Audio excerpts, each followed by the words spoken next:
It's hard to put yourself out there, especially on social media. You're always going to get hate, no matter what you do. I mean, we get hate comments on how Kelsey looks every single day. Like, your arms are too manly. You don't have boobs. Like, really? It's like, every day. Well, I guess that's what happens when you have like 500,000 followers. I mean, it's the rule of law numbers. You're bound to have some clowns for sure. So you're going to get hate. And so it's hard to put yourself out there. But the thing is that in this day and age that we live in, like, it's important to do so.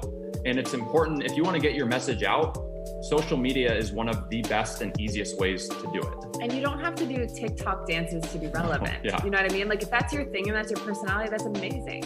But for, maybe some of those coaches who are like, social media is selling out, it's like, well, no, but your message could reach so many more people. You could have, you can be successful and also stay true to who you are and put out great stuff.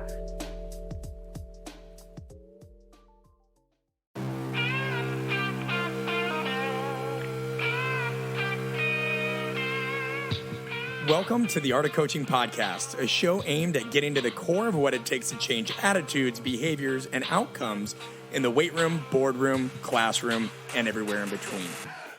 I'm your host, Brett Bartholomew. I'm a performance coach, keynote speaker, and the author of the book, Conscious Coaching. But most importantly, I'm a lifelong student interested in all aspects of human behavior and communication. I want to thank you for joining me, and now let's dive into today's episode.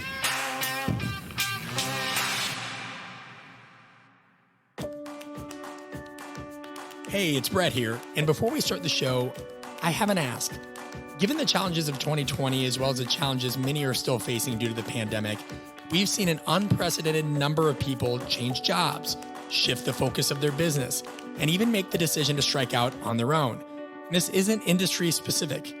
Well, neither is our work at Art of Coaching. As you may know, I started out in the performance space as a strength and conditioning coach, and I still serve in that capacity for part of my year.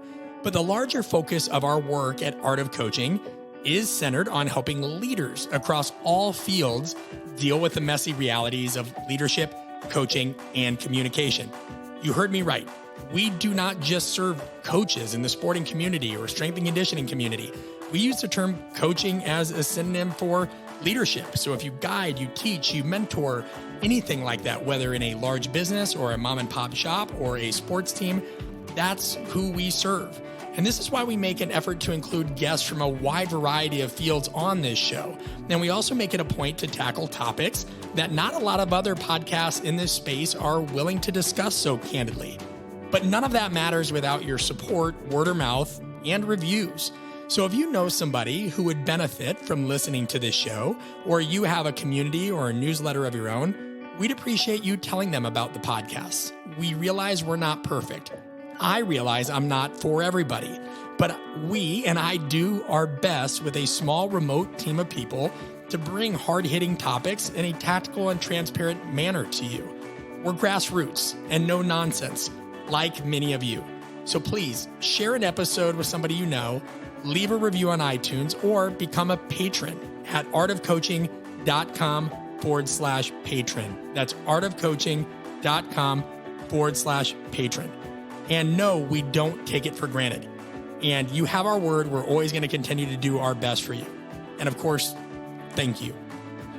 Okay, on today's show, husband and wife, Dennis and Kelsey Heenan. Now, they are the co-founders of the fitness company HitBurn, and they've worked with thousands of people across the world through their workout app, their programs, and the strategies that we're going to get into on today's show, which, by the way, are fundamental to any business or industry or individual who wants to make a bigger impact and be more efficient. So when you hear fitness, you should not be thinking, well, this isn't for me. Every leader knows that there is something you can learn from every field, and there's far more in common with nearly every field and the individuals in those fields than there is things that are different. Dennis, in particular, specializes in email marketing, Facebook advertising, and copywriting for his businesses, and also works as a consultant. And Kelsey is a certified trainer and nutrition coach. Her personal brand, the Daily Kelsey, focuses on helping people improve their relationship with food and their bodies, which is critical, especially if you know my story, and you're also going to get to know hers as well. Along with being business partners, Dennis and Kelsey have also been married for over a decade. So congratulations on that. That's no small feat. So in this episode, we deconstruct everything from how we can leverage hardships into a tool for clarifying our purpose, how to better speak the language of those you serve so that you can keep people from following bad guidance and advice, and what it really means to build a funnel for a digital business. All stuff that is foreign to many people, was certainly foreign to me. It seems like witchcraft at first, and you usually think it's sneaky or sales tactics, but it's not. It's the way of the world and e-commerce and what have you. We also talk about how even the most social media averse can scale their impact regardless of industry simply by being themselves and just applying a little bit of strategy. So without further ado, here is Dennis and Kelsey.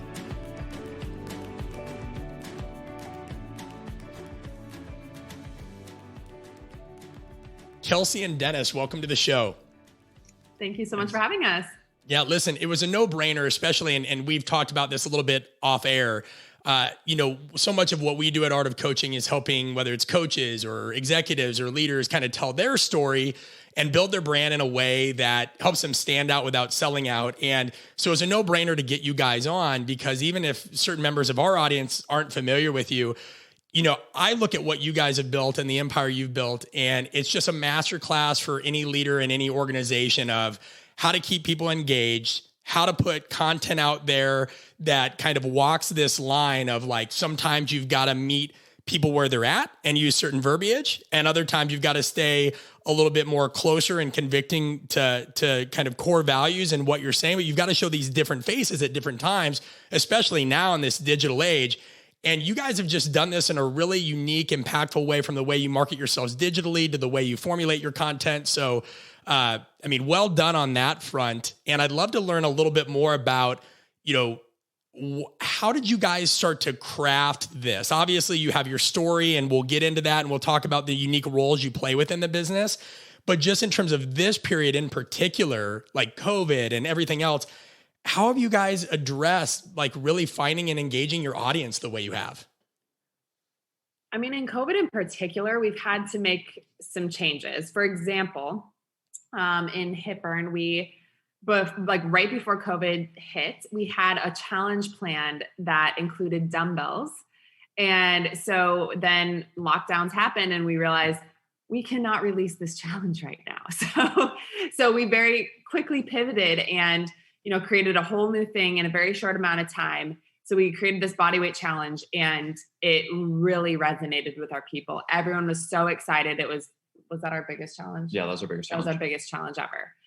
And so being able to kind of walk the line of being able to create the things that we want to create that we know are going to be beneficial for people, but also kind of read the room and know what are people needing in this moment right now. Yeah. And I think you have to adapt you have to adapt quickly. And that's what one thing COVID did teach us, because we literally had the full challenge planned.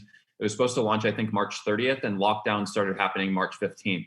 So essentially within 7 days, we had created a brand new challenge, because we just basically sat down and we got our team together and we're like, hey, we need to make this a bodyweight workout program. We need to make sure the workouts are really good. This is what people need, because a lot of people at that time didn't have home equipment. More people have it now, but most people were still going to the gym and all that stuff. So we adapted very, very quickly. And that's something that we've learned just over the years. We put out a program, it's done very poorly. We'll make quick changes and see if it does better in certain ways. Maybe it's the marketing message or, whatever that is. But that was one thing that COVID really taught us, was being able to adapt and do it quickly. Well, it's been fascinating with that to watch other industries. And there's always so many things that are collinear and complementary as this time has come. Like you look at education, for example. A good friend of mine works at Kansas State University and another friend at another university, and they talk about the challenges that educators have had going virtual. There's a lot of times we talk about building buy-in a lot in this show. Something else I think you guys do a really good job of, but they're having trouble getting tenured professors to adapt and, say, hey, we've got to go online now. We've got to do this. And I understand that the visual medium and this medium may not be fun and what have you, but we see areas in education have really struggled. We've seen other industries do really well, the fitness industry among them, right? And I think you guys lead so much of that. what is it, what skill set do you think is necessary besides a mindset of just needing to be adaptive and be open-minded, right? We get that. What do you think is a necessary skill set now for people really in any industry to be able to engage people from afar, to be able to give them stuff that is educational and relevant and keeps them, if you want to use the term inspired or what have you? Are there any kind of key tenets that you found with your audience that really helped you do those things where others might struggle? A few things. So one of them, I think, is knowing who you're talking to. Sometimes it's easy to want to try and do all the things that are, working right now and things like that. And in your book, you do a good job of explaining, the different archetypes and like knowing the athletes that you're talking to. And that's something that I think is really important in the online fitness space that we're in as well. Who is our audience, and being able to cater the messaging to that. Which Dennis is an incredible copywriter. So having those skills is really essential. Yeah, it really comes down to the messaging, and it's remembering, you just mentioned when you're writing your next book, you have that person right in front of you. Not everyone in the world, like you're not going after everyone in the world. You have a specific message for a set group of people. And so not everyone is going to be attracted to Kelsey's message. Some people want a more hardcore message, and that's great. Our thing within fitness is if someone is with us, that's awesome. But if we can direct someone somewhere else, that's also great, because as long as we're helping people get, moving and exercising more and eating better, like that's the ultimate goal. It's always been our goal, whether that's with us or with someone else. And that's why we love, the collaborations that we do and doing things like this, where it's like, if someone sees us on here and then is a bigger follower of you or someone else that we mentioned on this, that's awesome. Like the whole goal is to get people moving, to get them eating right. And that's, been in our message the entire time. And so it's really crafting and being yourself. It took us a while to figure out our voice and to really start putting our authentic voice out there. Because a lot of people are scared to do that. They kind of go like, oh, keto's hot, so I'm just going to sell a keto program, even though I'm not keto. Like, don't do that. Like, just do what you're, passionate about, and then people will be attracted to that. Yeah, it's interesting. And Dennis, I have a lot I'm going to pepper you with along the way, especially around copywriting, because we're teaching a member of our staff, a new member, about copywriting. And it's certainly something I've had to learn more about the last 2 years. And you seem to be prodigious at it. So I'm not going to forget that, but let's talk about some of the things that you mentioned within that. You mentioned knowing yourself, resonating with a message, right? And these things, you're right, they are hard. And it is fascinating to watch how other industries navigate this, right? There's always so many commonalities. Kelsey, you have an interesting story, one that I certainly relate to. It took me 16 years to talk about it, but you had issues, as I know you're a former competitive athlete, and from the looks of everything you do, you're obviously still super athletic, but there's been issues and a story of body image and kind of your type A persona getting the best of you when it came to diet, nutrition, and healthy relationships with exercise a little bit. Do you mind going into that with some of our listeners, and specifically how that then shaped your voice and the way that you craft your message now? For sure. And I also did not want to talk about it for quite some time, because part of it was, working through feelings of shame, just like, was that really me that happened to? And also I kind of just wanted to move on and have that not be a part of my identity. But after a while, I really realized that it's not about, reliving that and those types of things. It's about helping other people who are in the same spot and be able to relate and help them move through it. But anyway, so in college, I developed an eating disorder. So I really just wanted to become better at my sport. I was a collegiate basketball player. That's where I met Dennis. And so when I was a freshman, I moved across the country. I moved from Minnesota to California. All these things were new, brand new life on my own for the first time. And I wanted to be competitive and I wanted to play more. So in my head, I was like, okay, well, I need to, eat healthier. I need to start training more to be better at my sport. So I started doing these things, kind of putting in these arbitrary rules. Well, these arbitrary rules that I put into place eventually snowballed and spiraled into compulsions that I was not able to control. Things went downhill really quickly, and I lost a ton of weight in a very short amount of time. I have always been, a taller, leaner person, and I did not have weight to lose. And so it was a very scary thing. I went to the doctor, and the doctor said, if I were to go for a brisk walk, I could go into cardiac arrest. Like just, very similar type of experience that you had. And when I heard your story, I was like, I'm not alone. It's really, it's interesting when you're in your own head going through those types of things. It's weird because I had always been able to trust myself. I was always a very responsible, driven, disciplined person. And so to go through something like that, I didn't understand like how that could have turned into something wrong.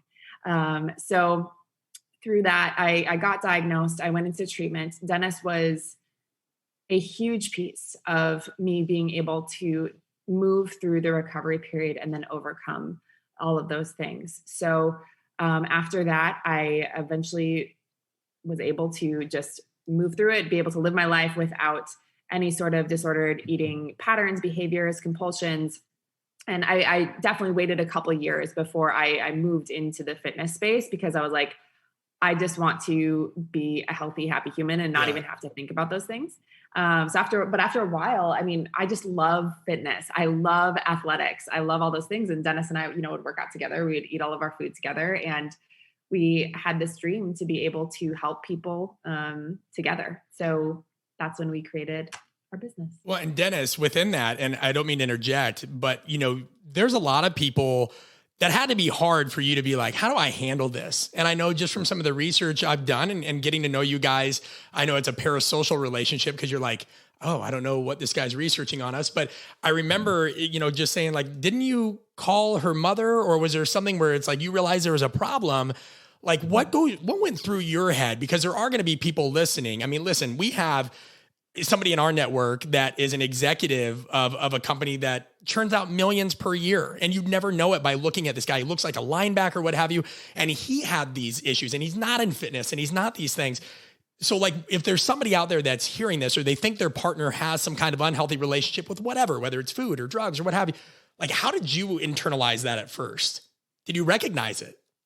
Yeah. So, I mean, I recognized the certain patterns that were starting to happen. Being in college, like she started skipping going to the cafeteria. She started avoiding, basically, like when we'd make food together or something at my parents' house or whatever, I'd noticed she'd avoid carbs, like little things. And then bigger things started happening. And the one story you always tell is on 4th of July, we ordered a pizza and she just broke down crying, couldn't eat it. I lost it. Yeah. Lost her mind. And so as these things started happening, I had no idea what, an eating disorder even was, or what anorexia was, or what any of these things were. But it kind of got to this point where she had lost a lot of weight, and I was noticing it, and the rules and the restrictions were just getting more and more. And so I basically kind of told her, I was like, look, you need to call your mom, because she needs to know what's going on.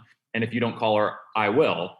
And being someone who, we were engaged at the time, that's a very difficult conversation to have with someone that you love, because it's kind of I almost felt like I was going behind her back in a way, or making a threat, but I also knew that things were not good. And so basically she's like, I'll call her. I don't want you to call my mom. And so I was still there for the conversation to make sure that what needed to be said was said, because I did know that she needed to go and get checked by a doctor or whatever. And then her mom ended up flying out the next day. Her mom, her parents played obviously a huge role. Yeah, massive role in this as well. But, the difficult conversations, if you know someone that is going through this, just know that there's going to be pushback. And, because in Kelsey's mind, at that time, there was nothing wrong. I was the enemy. I was the one attacking her. And I needed to take that and be okay with it, but I needed to be there to support it. As well. And so, yeah, the whole process, and being there for the treatment process as well was just a huge eye-opening experience. Not only for Kelsey, but for me as well, seeing, Kelsey, who was 20 at the time. Yeah. She was 20, and also a 7 or a 9-year-old was in there as well. And so me sitting through these meetings and not understanding the disease, but then being able to go through the research and do all this stuff, it really does open your eyes. And, going through that played a huge role in how we crafted our voice and started sharing the things that we share. So Yeah, no, and that touches on a lot of key points. And you mentioned a few things there that I wanted to touch on. Kelsey, when you reacted to when you saw the pizza crust or what have you, and then Dennis, when you talked about there was a 9-year-old in that, I think it's interesting in that, and me especially being a male, not that makes it, there's differences here and there, but when I first started talking about this, it was shocking to people that a male, especially a bearded male who was a strength coach that trains athletes and military, dealt with this. But what I always try to get across is, when people have eating disorders, it's no different than any other form of addiction or kind of issue people have.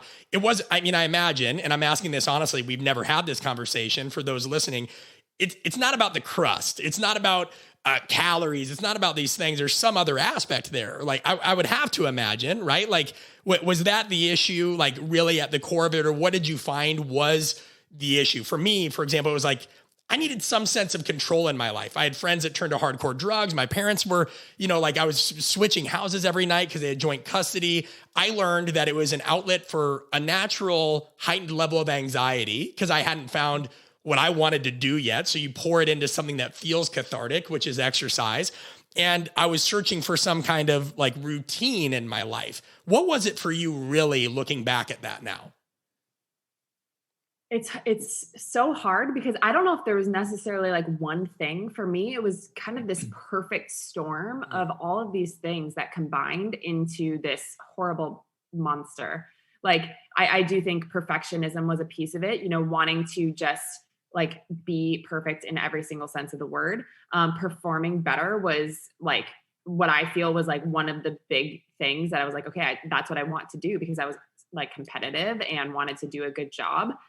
And then I think there's also, this certain piece where like you kind of get to this point where your brain just isn't working properly. It's autopilot. That's how I describe it to people. It was anger or autopilot for me. Like It's very hard to explain what you're going through, because people would be like, well, didn't you recognize you were getting thinner? Because when I went through like 130 pounds where I was normally at that age to like 90, it's like, no, because that like wasn't the goal, and you just have these things in your own head that cloud you. So your experience was similar, you would say? Absolutely. The rules don't make sense. It's really fascinating. Yeah, and I mean, I noticed it too. I mean, there was several conversations, and autopilot is a great word to describe it. It kind of hit this certain point where it's like I even started questioning, like, do you even want to hang out with me anymore? Like, I know we're engaged, but because it was just so almost autopilot the majority of the time. And so I mean, obviously, with her in her head it was different, but even from the outside and being so close to her, I noticed it as well. So it's kind of scary because it was kind of scary because I didn't understand why I was feeling that way and reacting that way. I'm very easy to get along with for the most part, I'm very go with the flow, but I was having these like intense feelings of like anxiety to the point where it's like, I can't participate in it because the only thing that matters are these disordered thoughts. And there were glimpses though, too, which you probably had too, of glimpses of like when she would catch herself, like, I don't know what's going on. Like something is wrong. Like there were those glimpses. And that's when I had to really like react because most of the time it was like, no, I'm not, nothing's wrong. But there was like those moments, like 2 to 3 seconds even of just like, I don't know why I'm super anxious. Something's off. Like, and so it's an interesting experience, but learned a lot from it. Well, yeah, I mean, and we go into this because now you have this tool and social media and everything that you do to help kind of get inside the minds and hearts of others, because you've got to figure out what makes people tick, right? And I found that going through that, and especially my time being hospitalized, I learned so much about watching people and power dynamics and kind of listening to what people, when we would go through these group quote unquote therapy sessions, I'd hear what people would say around the staff, how they'd explain their problems, how they internalize it. And then I'd hear what they said when the staff left, right? So it was this master class of kind of seeing how people behave and how they make sense of their own reality and how they internalize. And, I always kind of say it, and I'm not glorifying it. I kind of had to learn to play dirty to get out of my experience, where because I had a little bit of a different story when I was in the hospital, I was often told, well, you're in denial and you're not falling in line, because I didn't fit their system. So eventually what I found out is like, all right, I think I need to lie to these people, because I would basically get told I was non-compliant, right? And so this fed a lot of anger, even when I was trying to get treatment. And so what I noticed is once I started like just kind of telling them what they wanted to hear and fitting this mold, well, now all of a sudden I got some restrictions lifted. I could leave this day room a little bit. I could now go exercise. And their version of that was you go into a room and sit on a stability ball and do ankle weights because you can't burn any real calories. But it was just an interesting glimpse into human nature that also gives you a glimpse into the business world and the realities. Is you've got to find a way to take a message and show different variations of that person. Now, it's always anchored by correct values, right? Like it's not about giving anybody a deceitful message or what have you, but it's saying, okay, this isn't connecting with this person. I've got to tell them some other version of this so it resonates, because we make the mistake of thinking the messages we send that others receive.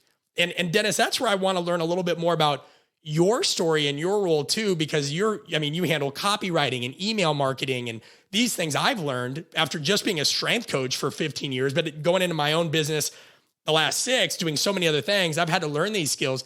It's crazy. So talk to me about a little bit of how your observance of Kelsey's story, your own background, and all these things have led to you honing this skill a little bit, if you don't mind.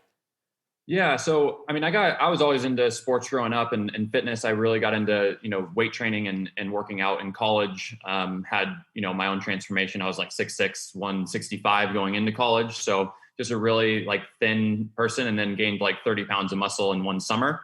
Just working with a strength coach. You know how that goes with beginner lifters. You can pack on quite a bit of size. So absolutely, after seeing that happen, and seeing like the confidence it gave me and just like how good I felt and how much stronger I was like on the basketball court, that's when I really started getting into like the fitness side. And so post college, I got into personal training but also started dabbling with like online stuff. And in the beginning, it was all just like, okay, how can I create, the best programs for people? And so I knew the programs I was creating were awesome, but they weren't selling. And so I knew that the marketing piece, the messaging that I was putting out there wasn't working, wasn't resonating. And so that was the piece that I wanted to focus on and that I thought was fun. It was kind of like a game in a way. Like, how can I put a program out there and have it resonate with people to get them to purchase the awesome workouts that I'm putting together? And that's when, we really started crafting our voice. And I always had to be careful with the things that I said, just because of what Kels went through. And, I didn't want her to read, a sales page of mine and be like, I don't know about, know about that. That being said, we kind of have this saying, like, you sell people what they think they want, and then you give them what they actually need. And so a lot of times people think like, oh, I want to lose 20 pounds in 20 days. And it's like, okay, that's great, but that's not what you really want to do. Right. And it's not what you need. Here's an actual plan that's going to, yes, help you lose that weight, but actually do it in a way that's enjoyable and sustainable. And so that's kind of always been our approach to marketing is, a lot of the program names that we put together, it's like, yeah, it's called 21 Day Rapid Fat Loss, but this program is a program that you can follow forever because it's sustainable. And so I think that's a lot of times when it comes to marketing, it's make sure your programs are awesome, number one, and make sure that they're going to get people results. And if you're a great coach, that's going to happen. And then when it comes to the marketing piece, you just have to figure out your messaging and see what's going to resonate. I can't tell you how many times we changed the name of a program or completely scrapped the sales copy and just rewrote it from scratch. A lot of times people put the program out there, it doesn't sell, and they're like, well, the program's terrible. It's like, no, the program wasn't bad. It was how you got people into it that wasn't resonating or things like that. And so a lot of it just came down to, asking our customers what they wanted, what they needed, and figuring out, who you're talking to. Like when we got started, I was the face of the brand. And when Kels got brought in, we slowly transitioned her as the face of the brand.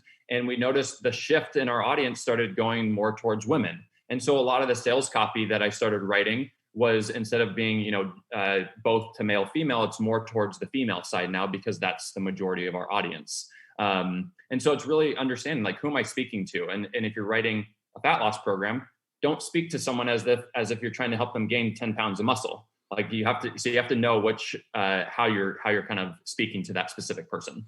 Yeah. And there's so many great lessons of that throughout history of any business, right? We talk about one example on a prior podcast is when Microsoft came out with the Zune. The Zune was this beautiful, really well laid out product, but it didn't have iTunes with it, right? Whereas the iPod had iTunes. So that was convenient. There was this ecosystem of understanding there that made it easy for people to join. And that's why, again, I've always found it fascinating. And a lot of it was previous wars with myself is, coming up in strength and conditioning. I talk about it a lot on this show.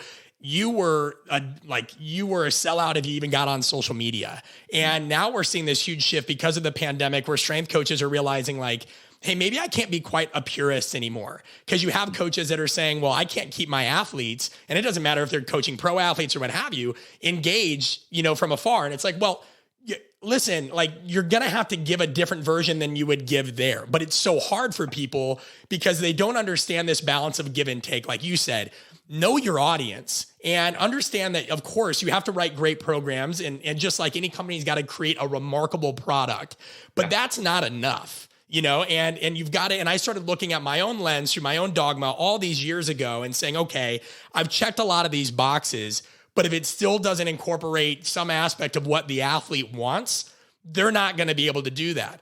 And I think a lot of people don't get out of their own way with that. I'm sure you guys know people that have a lot of knowledge, but they can't. And I'd be interested in your take on this. So give me a second to figure out how to formulate this question. Do you find that some people who present themselves as purists, well, I'm not going to do that, I'm not going to start an online business, I'm not going to do social media, kind of really use that mainly, it's a shield for insecurity, and they, as opposed to just like them saying, well, no, it's a sellout thing, it's immoral, we shouldn't do it. Do you know anybody like that? Because I know our field struggles with that. I think there's a lot that do, but I'd be interested in your take on that, how some people just kind of use that as a shield to like not do the things they need to do, meet people in the middle. Yeah, I think it's hard to put yourself out there, especially on social media. You're always going to get hate, no matter what you do. We get hate comments on how Kelsey looks every single day. Like, your arms are too manly. You don't have boobs. Like, really? It's like, every day. Well, I guess that's what happens when you have like 500,000 followers. It's the rule of law and numbers. You're bound to have some clowns for sure. So you're going to get hate. And so it's hard to put yourself out there. But the thing is that in this day and age that we live in, like, it's important to do so. And it's important, if you want to get your message out, social media is one of the best and easiest ways to do it. And you don't have to do TikTok dances to be relevant. Yeah. You know what I mean? Like, if that's your thing and that's your personality, that's amazing. But for, maybe some of those coaches who are like, social media is selling out, it's like, well, no, but your message could reach so many more people. Mm-hmm. You could have, you can be successful and also stay true to who you are and put out great stuff. And I think one thing I'll say when it comes to, the marketing piece and going back to what we were talking about with like the great programming, you have to remember when you're online, you're competing against a lot of people. And a lot of those people have no clue, especially, being in the fitness space. Like, I purchase a lot of programs just to go through the funnels to see what they're doing. But I also look at the programs, and the programs oftentimes, especially from the people that are on, the top selling the most, they're not very good. Or if a top selling supplement, a lot of the supplement brands, horrible ingredients. Like, I know exactly where they got the supplement. They're getting it for 99 cents, wholesale, and they're selling it for 67. So you're competing against brilliant marketers. And so I remember having a conversation with a buddy of mine who is a very, very good copywriter. And he's like, look, I'm going against companies that are spending tens of millions of dollars. Like, there's certain things that I have to say if I want to try to compete with them. And so when you're selling your program, you have to be okay putting out some information that you want your clients to hear, and that you're confident your program will get those results. Obviously, you don't want to make like these claims of like, oh, you're going to lose 20 pounds in 21 days. Like, you don't like make those claims, but like, don't be afraid to also sell how great your program is and the benefits that your clients and your prospects are going to be getting from purchasing that. Going back to social media, I think the biggest thing that we've learned is having a specific marketing message for every single, for Instagram, for example. Like, if you look at our Hit Burn page, we post exercise ideas and workouts. Hit exercise ideas and workouts. That's what we do. Whereas Daily Kelsey is more in-depth. It's more personal. That's kind of just what resonated with the audience. We've realized that with Hit Burn, people want those new exercise ideas, workout ideas, and things like that. Whereas with Kelsey, it's her personal brand. It's what she does on a day-to-day basis. She shares things that are encouraging and things like that. So there's different ways that you can get people to, buy in by doing things very differently. Yeah, it's a form of segmentation, really, right? And sometimes it finds you, and it's interesting because you've talked about how you were the face of the company at once, and then it became Kelsey, and then you talked about the nuance of hip burn and the Daily Kelsey. We found that as well. I mean, when I was just a strength coach, people sought me out to talk about programming and agility and all these things, and then we got into the communication side and we served just coaches. And then all of a sudden, when the book and some other things took off, we started noticing, okay, when we segmented our audience, which was a term I really didn't know 2 or 3 years ago, right? I don't have a counterpart helping me with a lot of this or mentoring. I've had to pick it up as I go. And we started realizing, wow, like people either come to me to deal with like interpersonal issues, whether that's somebody at work or, trying to become a better speaker or what have you. But then there's also people that has started coming to us for branding. And I thought that was interesting because I'm like, well, our main product is communication, which we always viewed as scalable as water or air. But then what I realized is like, why are people reaching out to marketing? Like, hey, how do I clarify my message and my voice? And I'm like, well, duh, that's a byproduct of how we communicate. And so then we started realizing, okay, now when we send out emails, we've got to be conscious of how many people want, hey, how to build a brand ethically, standing out without selling out. And then who wants mainly, hey, how do I get these people to buy in? How do I deal with this stodgy person I work with and what have you? I think for some, though, it's so... When you started off with just copywriting and you use the term funnels, let's rewind because there's going to be some of our audience that don't know what these things mean. And again, I don't think that's uncommon. So I hope anybody listening doesn't feel overwhelmed. But even in a field where so much writing that I did early on had to be scientific, everything is cited, everything is this, that's science-based writing and what have you. In your words, how would you explain to people how copywriting differs from that? Hey guys, just a quick break. One thing hopefully that's coming through here is no matter how good you are at what you do and no matter how hard you work and no matter how much you want to help others, none of it will make an impact, or at least the impact you'd like it to make, if you don't know how to reach your audience. And that's just simply the truth. I know that isn't something that's comfortable, but we have to take a leap and give ourselves permission to be able to find our voice and build our own platforms. Now, whatever way that manifests in your life, if this is something that you're interested in doing and you feel like you've asked yourself, am I on the right path? Am I making as big of a difference as I could? Am I doing something that really fits with my values? But you don't really have a framework to follow to do that, or you're looking for outside advice, we have that now. And it is my new digital workshop, Blind Spot. It's something I've worked on for over 18 months, and it is something that can really give you a toolkit and a framework to be able to stand out while not selling out and do these things in the right way, especially one that's sustainable. So if this describes you, and again, you're somebody that wants to make an impact, but you've always kind of just gone back and forth because you're not sure how it'll be perceived, or maybe you're a perfectionist and it makes you a little bit nervous, which is understandable, trust us, we have your back. Go to artofcoaching.com/blind spot. Again, that's artofcoaching.com/blind spot. I promise you won't be disappointed. All right, back to Dennis and Kelsey. How would you explain to people how copywriting differs from that? Copywriting is pulling people into your message and essentially convincing them to buy your product and selling them. Convincing them and selling them to buy your product and getting them to read the first headline that they see, and then want to continue on to the very first sentence that you wrote, and then want to continue on and continue on and continue on. I mean, you've come across some sales pages that are 5,000 words, I'm sure. You've come across VSLs that are 60 minutes, and you're sitting there like, how do people sit through this whole thing and listen to all 60 minutes? And it's like, yes, they do. And what happens, the longer they listen, the more convinced they're getting to purchase the product at the end. I mean, the research shows the longer someone spends on a sales page reading it, the more likelihood they're going to buy that product. In terms of funnel, people can really think of it as, think about someone who's never seen your stuff before. We call that a cold lead. Yep. They see your stuff for the first time. They're semi-warm now. And the funnel idea is, how do you get that person who has never seen your stuff to then purchase a product and get into your world? And so there's several ways that you can do that. You have people who can sign up via email who are now on your email list, follow you on Instagram, purchase a product, which is, the ideal thing. But but there's a lot of ways to bring people into your world. And the funnel really starts with putting that very first message out in front of them. And so for Hipburn, for example, when someone sees a swipe workout of ours for the very first time and it resonates with them, they hit the follow button. Boom. Now they're in our world. Now we can get back in front of them with an ad, or maybe they click the link in our profile or click the link in our story and go buy a product, or maybe opt into a free list or whatever that is. It's really, the copywriting piece is not just like writing sales pages or anything like that. It's really the content that you're putting out there and how you can attract those people.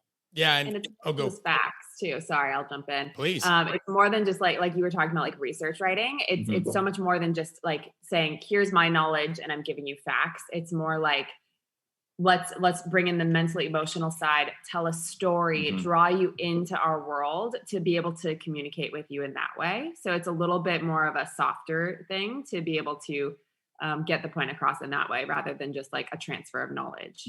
And I'm glad you said that, Kelsey, because you both made some good points. I know what kept me away from this stuff for a long time. Let's look at blogging, for example, because this goes into something else I want to ask you guys down the path of this, is finding the medium that's right for you, right? But I remember I have a strong disdain for blogging, just writing in general. And part of it is a very dumb reason. One is I hate being stationary, and writing takes time. When I wrote Conscious Coaching, I tend to let things build up. And then when I have a lot, I'll go. But other than that, I don't want to sit down every day and write, just because I'm a very kinetic person. I think the other thing is, for me, it's not always the most context-rich medium.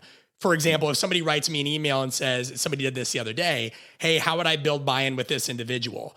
Well, I could send them an audio note, and this is something I often do. I'll record an audio note on my phone and attach the reply on the email, because there's warmth that can be connotated there. There's more context. And in a voice message that's 2 minutes, I could get more across than what otherwise might be a 4-paragraph, email or what have you. But when I finally figured out, I think the other piece was, I felt like if I did write, I had to cite everything. So even if I said, communication is a critical part of relationship development, or you guys said, hey, high intensity training has tremendous effects on one's metabolism, my core audience at the time would expect 38 citations. So that drove me away from it, because it's time consuming, and there's a place for it. In my presentations, it would be there. In my formal work, it's there. When I found out that copywriting was more, like you said, Kelsey, it's conversational, it's fluid, it's a little bit more loose, not unethical, not unsubstantiated, but loose. When I read the USA Today from the app, that's a form of copywriting. When you read somebody's caption on social media, that's a form of copywriting. It's this conversational flow. Am I hearing you correctly? Am I interpreting that correctly? Or would you say, no, Brett, not at all? Yeah. 100%. Yeah, correct. Absolutely. Yeah. I mean, if you look at the best converting sales pages and VSLs, video sales letters that are out there, they are all based around story. They'll sprinkle in facts if it depends on how sketchy or whatever the people are pulling. But they are very story-based things, and they pull you in with normally a pretty dramatic story is kind of what they do. But it is very conversational when it comes to that stuff. And yes, the more you can cite like your sources, like if there's a study that you want to cite, make sure you cite that and don't like over promise anything like that. But it is very conversational. But going back to the medium, like you were saying, there are so many different mediums. Like you look at some people's sales pages that convert really well, and you're like, how on earth? This is like 300 words. Like, how does this do it? But then you go to their YouTube channel, and they have a ton of YouTube videos that are, providing great content, great information, and then are literally like, hey, if you want my full workout program, it's right there. It's like they didn't need to put together a super long sales page, because they already did all the selling within that YouTube video or within their 50 other YouTube videos. And a lot of times, even on Instagram, there's a person named Sonata Greca who kind of blew up in last year, and she posts every day just unique exercises and things like that. She does an amazing job in her stories selling her community and how awesome people are doing. And so she's basically copywriting in her stories, just selling results. That's her thing, results. And she encourages people to go and crush her workouts. So she does a very good job with that. The sales page is just very basic. It's like, hey, buy the program. It's either buy it or don't. But she does very well. And so there's different ways that you can sell, but it's like you were saying, find the medium that you enjoy and stick with it and figure out how to sell to your audience through it. And what is that for you guys? What mediums have you found are really your big sticking points? For example, I know on mine, I've learned over time, like Instagram, just based on how I created my or what I did prior, right? I have so much of my core audience, which I appreciate all of them, but they came to expect strength coach Brett all the time, right? So I noticed that even today, if I put out training content, I know exactly what it's going to do. But that's not the future or the current state of our brand. Do I still do those things? Sure. But the core of our brand is leadership and psychology and communication. When I put that stuff out, it goes a little flat and my growth isn't going to be that big.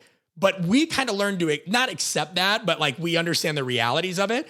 Because on the other hand, the podcast where we do talk about these things blows up. And I love the podcast because I get to talk to folks like you. We get to learn. But communication also wouldn't be a very interesting thing to do on YouTube. So we have a little bit on YouTube, but that's never going to be our bread and butter. Where did you guys fail? Where did you gravitate to? Where did you notice your audience not likes you best, but you get what I mean, resonates with your message? Talk to me about that journey a bit. Yeah. So we've, tried a few different things. We've dabbled in a lot of areas. And I think that that's something important in, the online world is there are so many options that it can feel overwhelming. So not only options for like what mediums to use, but also how to use them. So it can feel a little bit like overwhelming at times. But the ones that we've really stuck to are Facebook and Instagram. We do some YouTube stuff, but Facebook and Instagram are definitely our main two ones. Yeah, we started growing our Facebook first. And so we kind of got some traction there, and then we got onto Instagram. And ultimately we kind of see each one as something different, with the ultimate goal of either getting someone on our email list, because we send emails every single day. That's one of the main forms of communication that we use. And so a lot of the ads that we run, the goal is to get people onto our email list so they can go through a 7-day follow-up sequence or get on our email broadcast list where we email them each day with, very specific tips or techniques or offers based on their goals and where they're at. And so with Instagram, our goal is to basically bring new people into the world and then have them, watch our stories, swipe up, join an email list or purchase a product, things like that. Facebook, we just post a ton of content. Facebook goes back and forth. It's, back in the day, you could reach tons of people with your posts. Now it's all over the place. But you have to roll with the times too. So yeah, that's kind of how we view it. Our ultimate goal, because of how we do things, is get people onto our email list. And that's our main thing. Which is counterintuitive for some too. Again, if you were to talk to a naive me a few years ago, since I hate email, I was like, nobody wants to hear from me. And now we realize that people on our list are our most dedicated. The podcast listeners, aside from people that are actually in our services, right? Our paid services, the podcast listeners and people on our newsletter are definitely our most hardcore folks. And have you found that with your newsletter or your email list as well? Yeah, definitely. Our email list is number one revenue driver for us. And like I said, like a lot of times when we tell people that we send an email every single day, they're like, you send emails every day. And we're like, yeah, yes, we do. And we also sell in our emails every day because there's a simple way to do it. And you have to remember, people are on your email list for a reason. Yes, some people might be on there for, the free workouts that you send or whatever that is, but you also know, that they're there because they want to improve their life in some way, shape, or form. So we have programs that can do that. You have programs that can do that. So don't be afraid to sell those people on those programs. And it can be as simple as like, hey, here's a workout from our YouTube channel, but also if you want the full workout plan that I just sent, here's the program. Yeah, it doesn't have to be a hard sell every single day. Yeah, but you do it in EPS or something. Mm-hmm. And it's always interesting how people react to that too. I remember one time posting something and somebody said, I'm like, hey, for more information, swipe up. And somebody goes, well, you're just trying to get us to buy your product. And I go, well, yeah, but the product's helpful. You know what I mean? Do you demonize Energizer because you see you might need batteries someday? So it's very interesting to see. But it is the fitness industry and the strength, and there's many other industries where like, I think people's first experiences with these things when selling really wasn't done right, that has really colored their whole experience. And Kelsey, it's funny, fact check me on this, either of you, when people hear funnel, right? Like that can be such a odd term too, but like I look at how you and I have grown our friendship as a funnel, right? We got an intro from a friend, right? Like that's the very entrance of that funnel.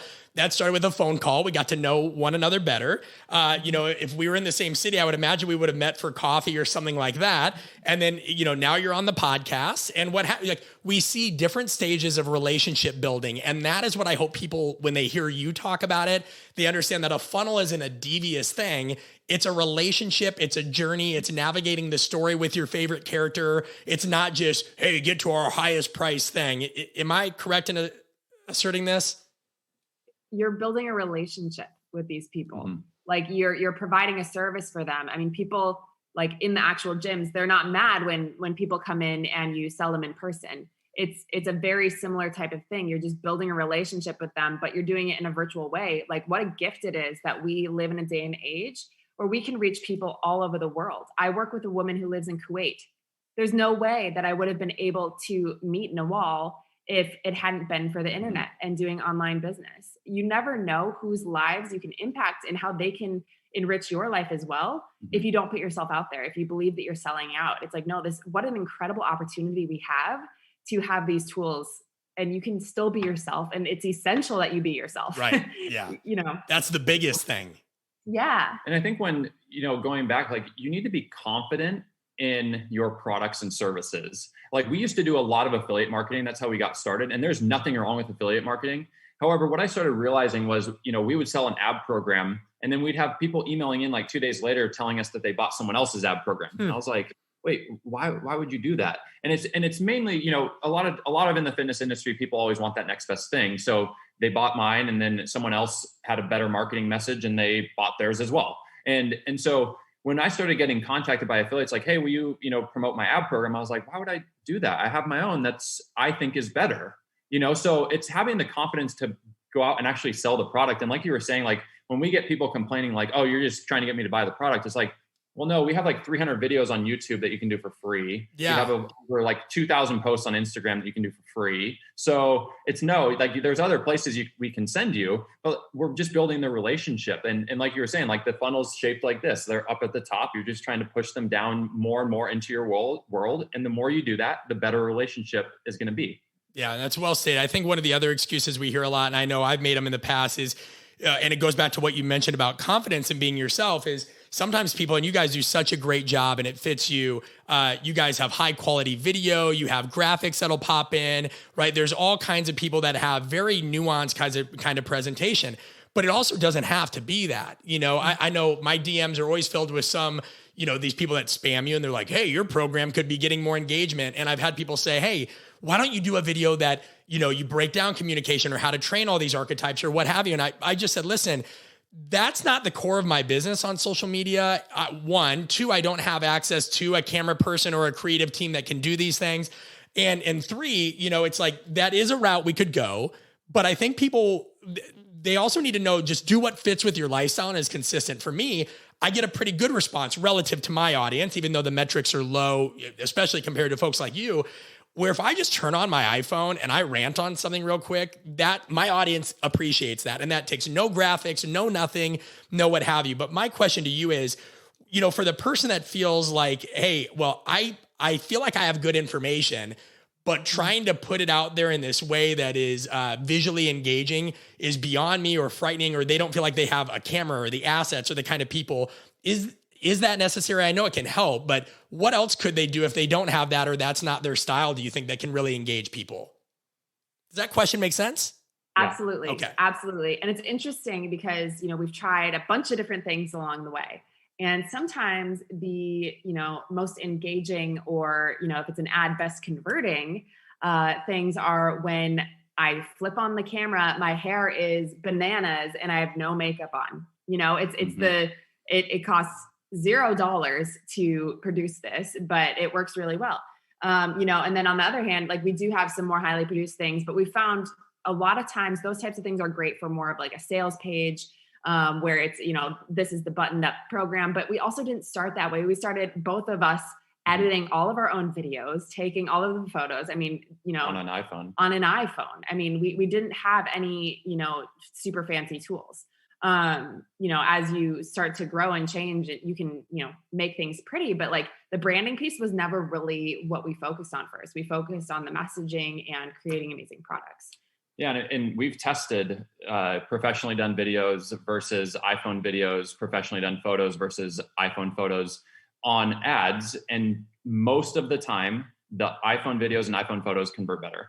People are more engaged. I've posted videos of her before on an ad and she's like, how did you post that? And I'm like, because it crushes it, because you're not wearing makeup. You've got your hair's going crazy. You're doing a great exercise. You have a great message. And you have to remember, like, if you're a company getting in front of somebody and you see a photo of, something that your friend would post, that doesn't look like an ad. That looks like a photo that their friend would post. And that's the goal, is catch their attention. And so you can do that with an iPhone, especially these days with how good the cameras are and all of that. It's like, you can literally get a small little ring light and your phone and you're good to go. And that's a great point too, is like, you don't have to have like the highest, you don't need to be Steven Spielberg to do this, but have awareness of the platform that you're using. Like Instagram is a visual platform. Right. So something that is light and bright is going to be more engaging than if you're in this dark dungeon and people can't see your face. So just having some very simple awareness around that can make a huge difference, but it doesn't have to be anything super fancy. Yeah, very well stated. With all the information you guys put out, and feel free, both of you can answer, one of you can answer, with all the information you put out, all the education you do, what is the one thing that you just wish people would ask you more? Because I know from my experience, you can get the same question again and again, and it's always well-intentioned, right? Like these questions that come, I'm sure there's examples you guys have, but what is something that you just kind of look at Dennis, or Dennis, you look at Kelsey, and maybe you guys are having dinner or a glass of wine one night and you're like, I just wish people cared about blank more, or asked about this more, or I want an opportunity to do this more. Is there something that you just feel is burning inside you that you wish people would ask you, that question that they should be asking? I have an idea. So we've gone through a bunch of different phases. And I think an important question that we have really experienced is, what is the life that we actually want to live? Like what is your ideal life, and what does that actually look like? Because sometimes it's like, well, once I reach, this amount of money made per year, then it'll be great. Or have this amount of, people following me, or whatever that is. People have these, they look at all these hopes and dreams and think that like, that's when I'm gonna be happy. That's when I'm gonna arrive. But really, some of our happiest moments were when we were living in our friend's basement, just starting our business. And it was just the two of us riffing back and forth, creating cool things, waking up at super early hours until the evening, and sometimes it's when we, had just finished a project and we got these huge breaks and we could just kind of be on autopilot for a while. It's just like really identifying like, what is the business and the lifestyle that you actually want? Because more money doesn't equal more happiness. More fame doesn't equal more happiness. More, opportunity. More followers. None of that necessarily matters. You have to be doing things that you love with the people that you love, not feel stressed all the time. Those are the things that are actually important. So that's the question that doesn't get asked. A lot of times it's just like, how did you build success? Or how did you build, social media following, which are great questions because they're important questions to discuss. But how do you create your actual life is important. Yeah. In 2016, we went to a mastermind of a good buddy, Tyler Bramlett is his name. And he asked us that question. He really, was like, what is the business that's going to fit your lifestyle? His goal at the time, he wanted to build a $100 million company. And his next comment was, I know that means I'm not going to have very much of a life for the next couple of years.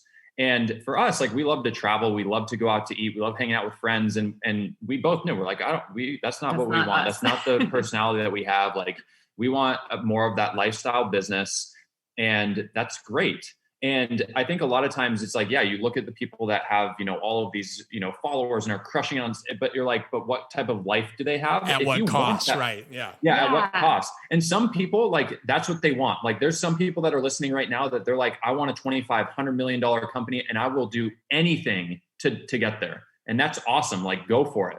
But if you're the type of person who, wants to spend more time with your family and wants to have more free time to go, skiing or snowboarding or whatever that is, It's like, you need to build a business that's going to support that. And then when you get to that point, you don't have to like continue to crush it and like try to triple your business and quadruple, because it's so easy to do that. Like once we hit those goals that we set in 2016, that was one of the things that we look back and we're like, man, we hit those goals. And then what do we do? We're like, okay, let's keep pushing and double and keep going. And it's like, but was that conducive to the lifestyle that we wanted to live?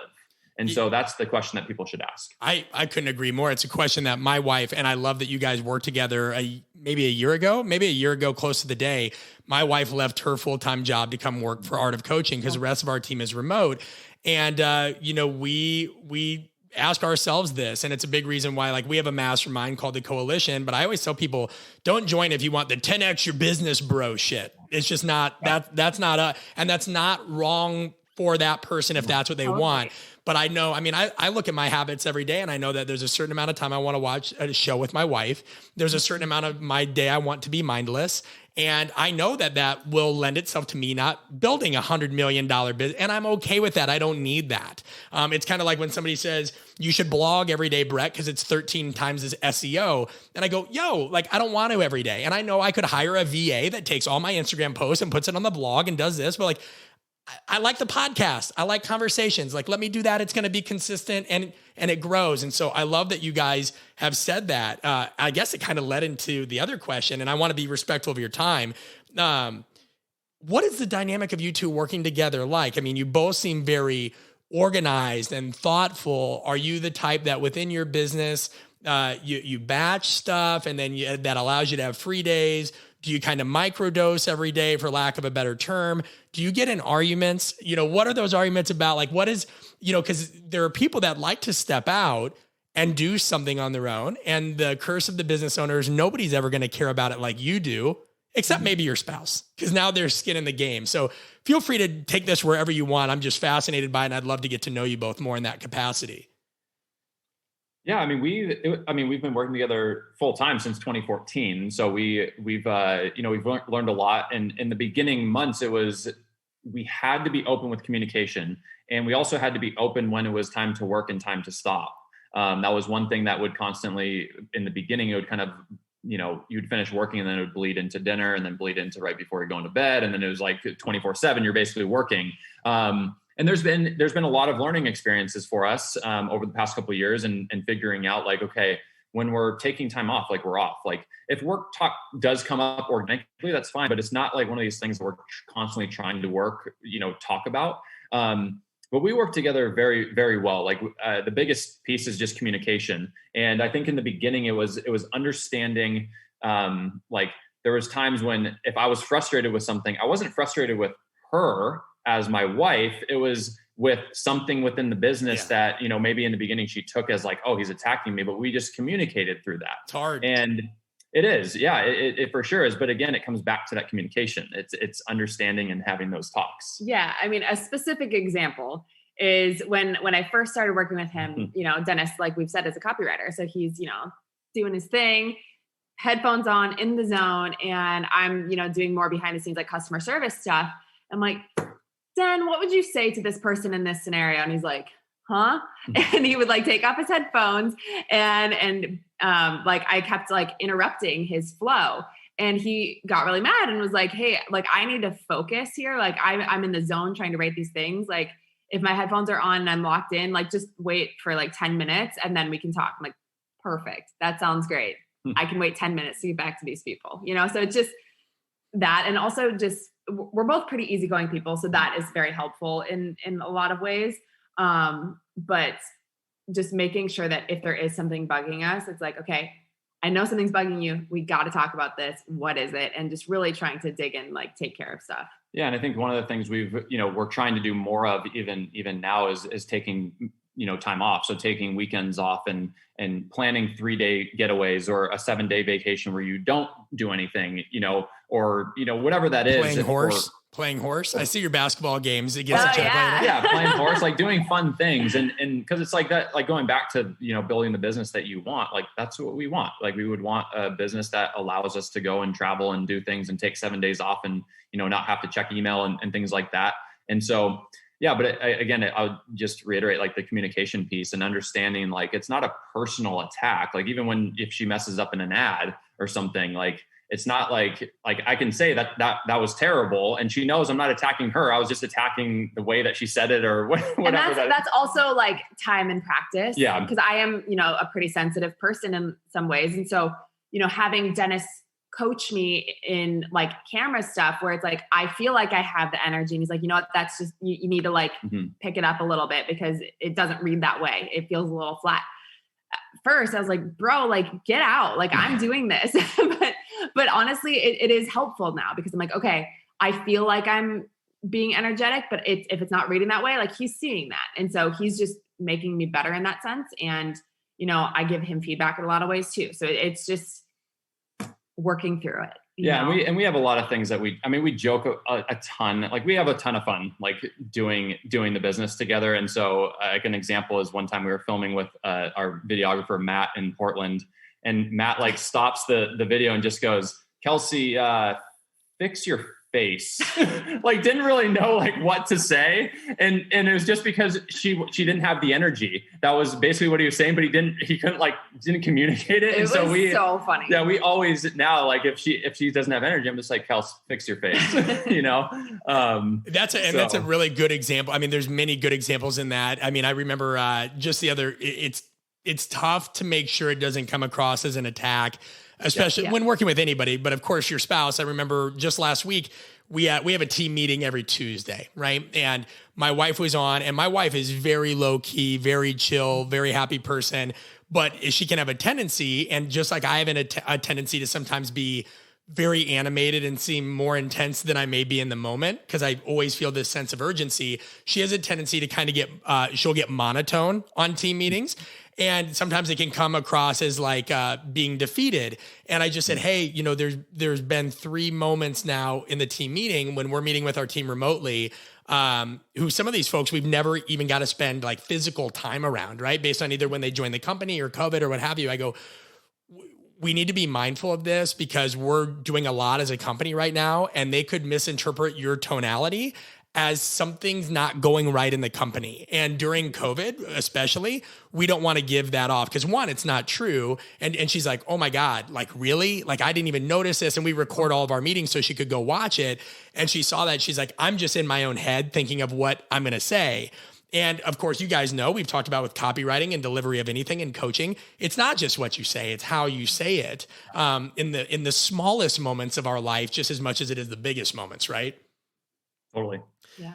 Listen, I want to support the hell out of your business, so I could care less if anybody thinks I'm promoting or what have you within this, and we could go another hour, but I want you to give me every damn way people can get in touch with your stuff, buy your stuff, support your stuff. It'll all be in the show notes, everything like that, but let it rip. What's the most impactful way our audience can help you? Well, thank you. We really appreciate it. So we have 2 companies. So HitBurn is our workout company for interval training. You can just find that at hitburn.com. We have an app there. My personal brand is called the Daily Kelsey, and that's where I talk more about the mental, emotional side of relationship with food, and just focusing on strength there. So that's just thedailyKelsey.com, and we're on Instagram at the Daily Kelsey at HitBurn, and then Dennis is at Heenan. Yeah. And like I said in the beginning of the show, like it's always like whether you're listening to this as someone who is wanting to get into fitness or someone who is a marketer or wants to be a copywriter or start their own business, like I said, whether you come to us and get, your workouts or advice that I can, give you or whatever that is, or if we can lead you to someone else, like feel free to reach out. Like honestly, like if our HIIT workouts don't resonate with you, we know plenty of people that have awesome workouts that we can steer you to. If I can't answer a question, I probably know someone, that I've been working with or can send you to, or I can give you resources for, the copywriters that I follow and that I learn from and that whose newsletters I'm on. So again, this is all, the ecosystem of helping, just trying to help people in any way we can, whether it comes from us, comes from you, Brett, or comes from some other random person. Yeah, it's both valued and appreciated. Well, thank you again. I know you guys have a crazy schedule, and for you to take the time to do this. And Dennis, phenomenal to get to meet you literally on the show for the first time. Hopefully we're in the same place together soon. But for me and everybody at Art of Coaching, I just want to thank you both for your time. Thank you so much, Brett. This is awesome. Guys, until next time, this is the Art of Coaching podcast. Brett Bartholomew signing off.